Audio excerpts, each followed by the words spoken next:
Nous méditons l'Évangile selon saint Matthieu, chapitre 19, versets 3 à 12. La vision divine de l'amour sponsal. En ce temps-là, des pharisiens s'approchèrent de Jésus pour le mettre à l'épreuve. Ils lui demandèrent, « Est-il permis à un homme de renvoyer sa femme pour n'importe quel motif ?» Il répondit, « N'avez-vous pas lu ceci? Dès le commencement, le Créateur les fit hommes et femmes, et dit, à cause de cela, l'homme quittera son père et sa mère, il s'attachera à sa femme, et tous deux deviendront une seule chair. Ainsi, ils ne sont plus deux, mais une seule chair.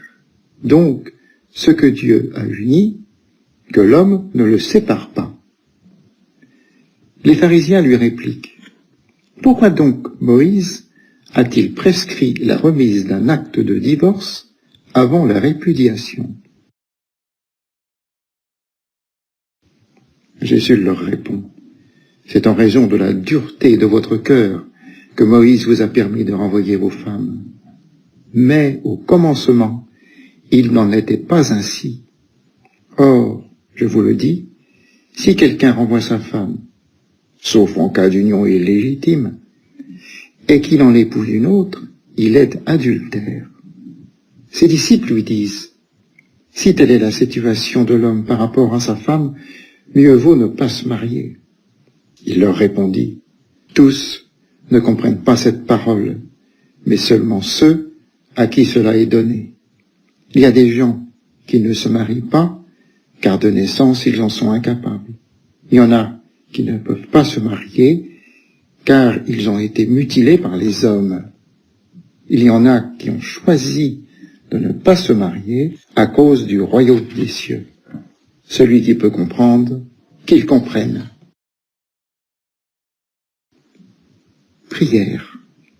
Viens, Esprit Saint, toi l'Esprit de vérité, toi qui nous révèles le Père, toi qui nous conduis dans la vérité tout entière, illumine nos cœurs pour qu'ils puissent comprendre la parole. Accorde-nous des oreilles nouvelles, adaptées à recevoir la nouveauté de la parole. Sans toi, nous ne comprendrons pas. Sans toi, la parole ne réussira pas à germer en nous et à porter du fruit. Viens, Esprit Saint. Demande, Seigneur, que ta parole renouvelle en moi la fraîcheur de ta vision sur l'amour.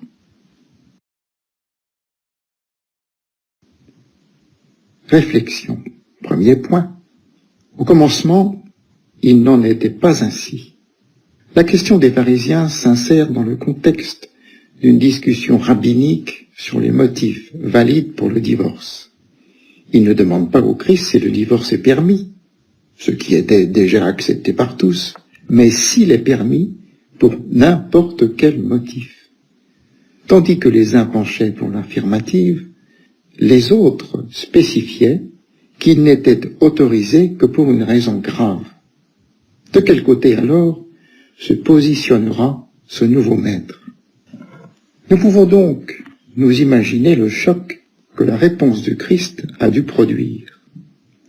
Il ne se laisse pas enfermer dans la petitesse de nos discussions sur ce qui semble les seules possibilités réalistes. Il met en question nos propres suppositions et, par sa parole, renouvelle notre espérance. Qui n'a jamais rêvé d'un amour pur, total et éternel?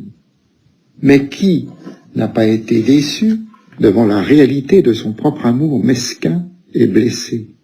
Pourtant, devant notre déception, le Christ nous invite à lever les yeux de nouveau et à croire en cet amour, à ne pas donner pour acquis que notre rêve n'était qu'une utopie. Oui, notre cœur est dur, mais lui nous donne la possibilité d'aimer avec un cœur nouveau, un cœur de chair. L'amour est possible parce que Dieu est amour. En lui, nous pouvons aimer. Deuxième point, ce que Dieu a uni. Nous sommes habitués à voir le mariage comme un contrat, comme une décision libre entre deux personnes qui veulent vivre leur vie ensemble. Et le divorce s'installe facilement dans cette logique. Si notre union se fonde sur notre décision, ne pouvons-nous pas décider aussi de nous séparer? Mais dans la logique de Jésus, ce ne sont pas les hommes qui réalisent l'union, mais Dieu lui-même. C'est Dieu qui fait de l'homme et de la femme une seule chair. En effet, nous découvrons la sexualité inscrite en notre corps comme un don que nous n'avons pas choisi, mais que nous avons reçu de Dieu. Dès le commencement, le Créateur les fit hommes et femmes, littéralement mâle et femelle. Cette dimension sexuelle innée nous dit que nous avons été créés l'un pour l'autre, que notre vie est appelée à recevoir le don de l'autre et à me faire don pour l'autre. Ainsi, lorsque nous répondons librement à cette disposition divine écrite en nous, nous nous insérons dans la logique divine du don, par laquelle mon don à l'autre devient le don que Dieu fait à l'autre. Lorsque nous disons « je me donne à toi », nous disons aussi « je suis un don que Dieu te fait ». À travers moi, c'est Dieu qui t'aime. Grand mystère de l'amour divin qui se déguise en amour humain.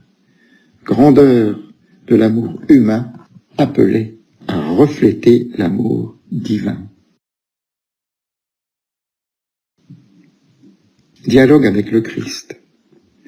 Seigneur Jésus, image du Père, toi qui, en nous révélant l'amour de Dieu, non seulement nous enseignes à aimer, mais nous ouvre la possibilité d'aimer comme toi, guéris mon cœur.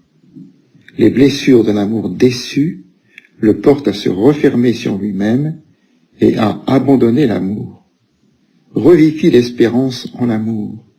Ne permets pas que devant la petitesse de mon amour, j'arrête de croire que c'est toi qui aimes à travers moi. Résolution. Aujourd'hui, poser un acte de délicatesse envers mon époux ou épouse.